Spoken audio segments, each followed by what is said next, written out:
because the Creator is above the law. And I'm ashamed of that. That came out of my mouth. And I'm not that. That's not who I am. Really did, yeah. I was looking down thinking, man, this is just easier this way. I have felt the knife slipped firmly in between my shoulder blade. You know who Dismas was? No. He was the thief on the cross next to Jesus.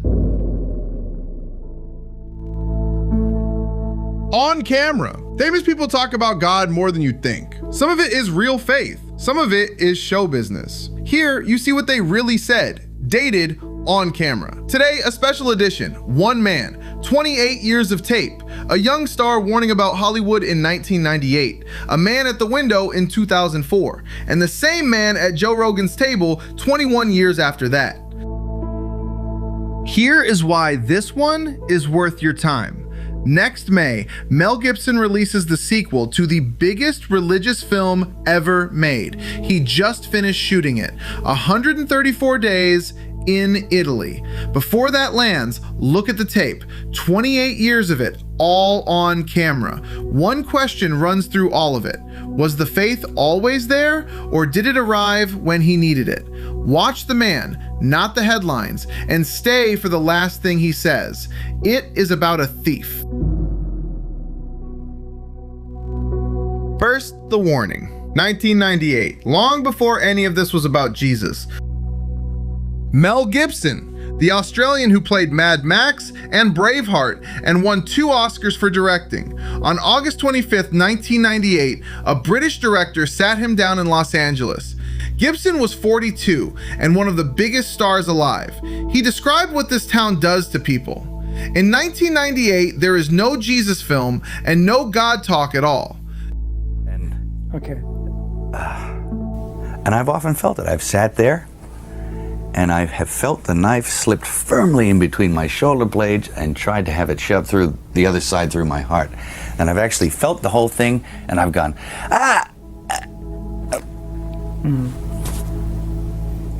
wait till next week, you know, or I'll think you fucking, and you'll resent it for a little while, then you have to let it go. Otherwise you'll eat yourself alive here. And I think it takes that kind of cockroach resilience to survive in this town. I mean, this is a bizarre place. 6 years later, The Passion of the Christ was days from opening. On February 16th, Diane Sawyer asked him why he made it. The answer went somewhere else. 2004 is where the answer shows up, in the worst possible place. I really did, yeah. I was looking down thinking, man, this is just easier this way. I don't know, you have to be mad. You have to be insane to despair in that way. But that is the height of spiritual bankruptcy. There's nothing left. But it's that, wow, what a waste. And that people do that is so sad. Whenever I hear a suicide, I just want to die, you know. I want to cry. And it's because there's something better if they can just hang on a little longer, you know. It's awful. So, anyway. Oh, is this the crying segment? Wait a minute. Wait. Did someone say something? I'm sorry. Did someone say something to you? Or you said it to yourself? I said it to myself at this point. But that was after years of other people saying, hey, you know, bud, you got a problem. I think I just hit my knees. I just said, help. Yeah. And then I began to meditate on it. January 9th, 2025. Joe Rogan asked why Hollywood pushed back on The Passion. Gibson answered plainly. 21 years on, he says it out loud, with the cameras running. Because, of course, it's big subject matter, and it's like, you know, and my contention is, you know, when I was making it, it was like, you're making this film, and the idea was that we're all responsible for this, that his sacrifice was for all mankind, and that for all our ills and all the things in our fallen nature, it was a redemption. So, you know, and I believe that, you know, I actually am, you know, I was born into a Catholic family. I'm very Christian in my beliefs, you know. So I do actually believe this stuff to the full. So depicting that was an honor, but it was also, yeah, you got the daylights beat out of you for it. Yeah, because there's resistance, first of all.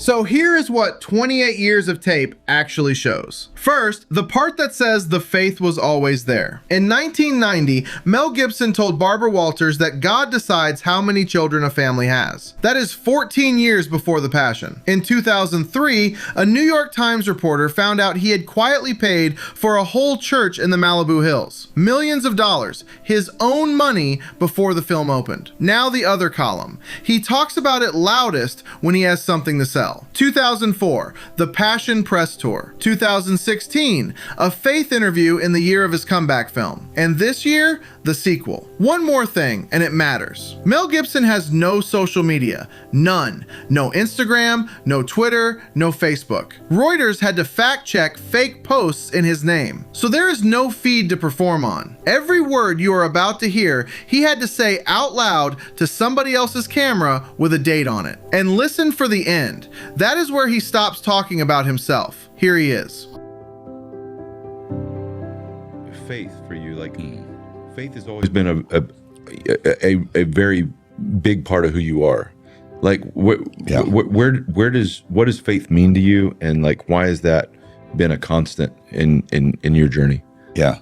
Well, I was raised that way, and I got it from my parents, right? And they believed, and I saw them, live their lives in a way that, and it worked for them. Not that it was an easy life. It wasn't. I got 10 brothers and sisters, and we went through some good times and some hard times, and some good times and some hard times, and it was always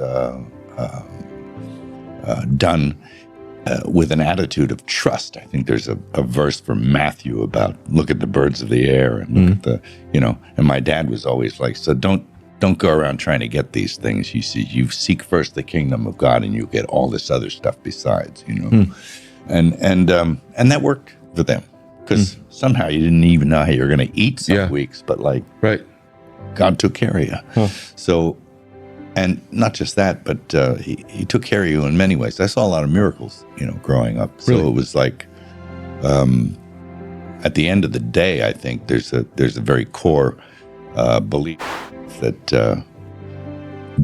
I cling to. And what is it? Oh my God, you have to cling to something, or you're groundless. I mean, and you have to cling to something higher. Because left to my own devices, I will devolve into a chaos that is like, that I won't be extracted from. And just the idea of alcoholism, for example, which is like a disease that you cannot do anything about except for surrender to it and understand that you are completely and utterly powerless over it. And then ask for that power from somewhere else. And if you do that every day, you conquer it, or you arrest it. You never get rid of it,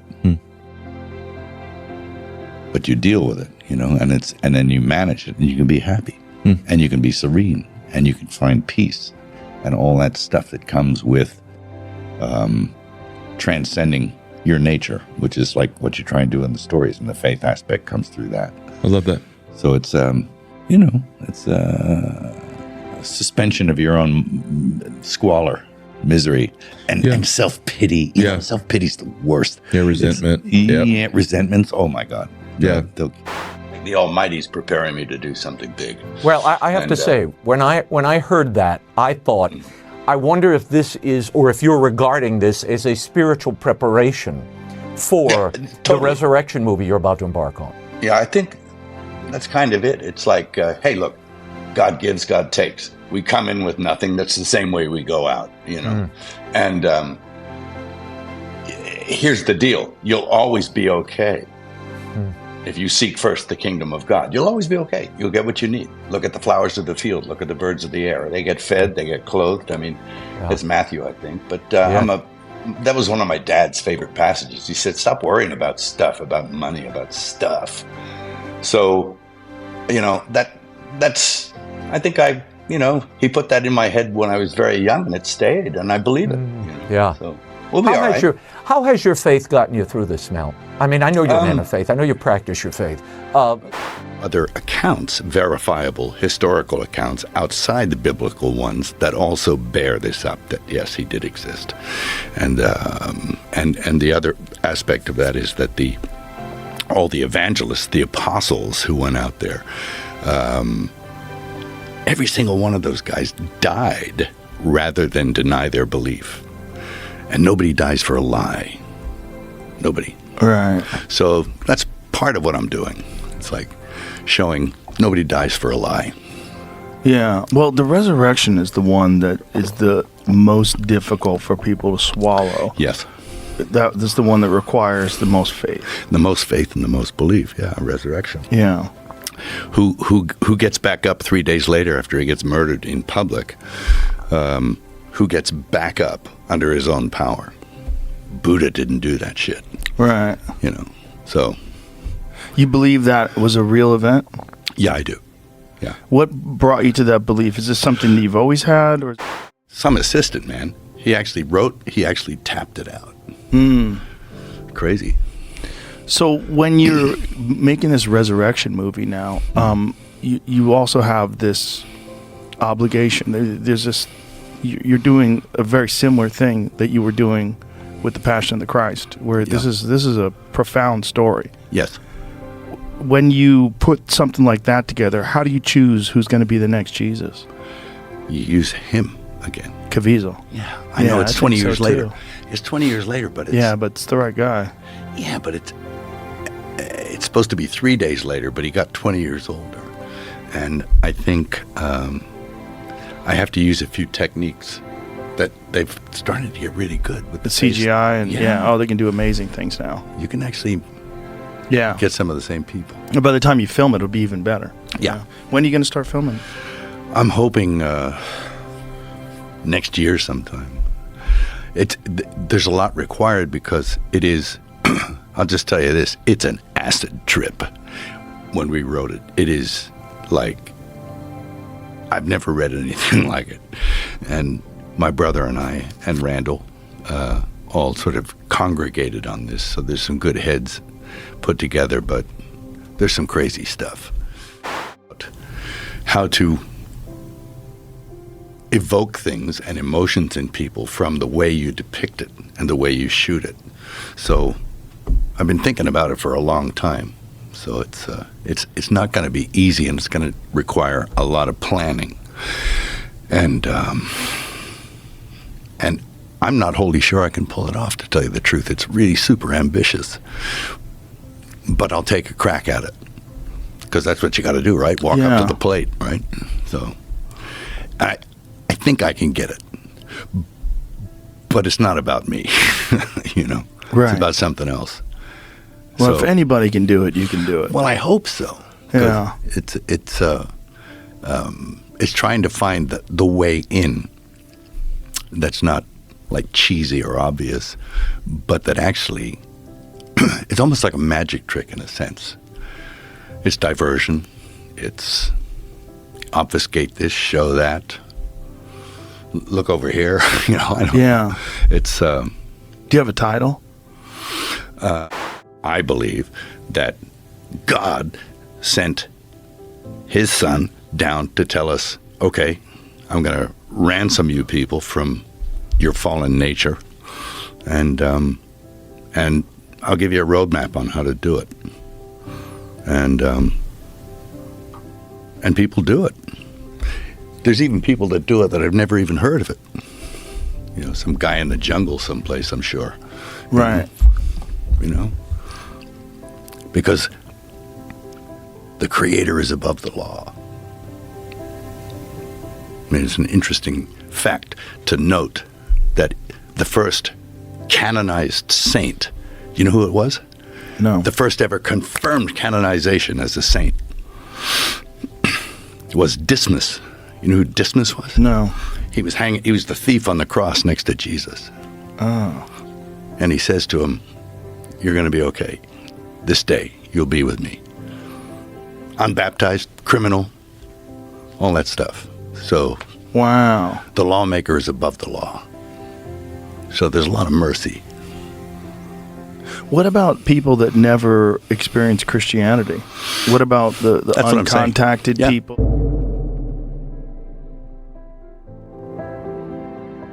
He was talking about a man who died 2,000 years ago. He was not talking about himself. This next part is. Now, what none of this proves, Gibson did not announce a new conversion this week. His Catholic faith is decades old, and that cuts both ways. It means the belief is not new. It also means none of this is proof of a change of heart. The sequel is a film with 2 release dates and a studio behind it, so some of this is a press tour. Worth knowing. And there's the part that does not fit. In 2006, pulled over drunk, Gibson said anti-Semitic things to a police officer. He sat down and answered for it. One more thing. That 1998 tape is used online to claim Gibson exposed crimes he never mentioned. He did not. He talked about betrayal, casting, and a town he found strange. Both tapes are real. Both dates are on screen. October 2006. He answered for it on camera. For all the wars in the world. Are those anti-Semitic words? Oh, yeah. Yeah, absolutely. Sounds horrible. And I'm ashamed of that. That came out of my mouth. And I'm not that. That's not who I am, you know. We have a world in which alcohol is used Sure. to excuse behavior. It's always, well, alcohol is used to kill pain. And it is no excuse, by the way. It's not a good enough excuse. If the police officer had been black. 2 dates to watch. The Resurrection of the Christ Part 1 arrives May 6th, 2027. Part 2 follows May 25th, 2028. Gibson has confirmed the sequels will be in English, not Aramaic. The same test applies as always. His own words on camera with a date. Was this faith or a press tour? Tell the truth in the comments. And if you want next week's episode, subscribe. It is free, it tells us you are watching, and it pushes us to make every week better.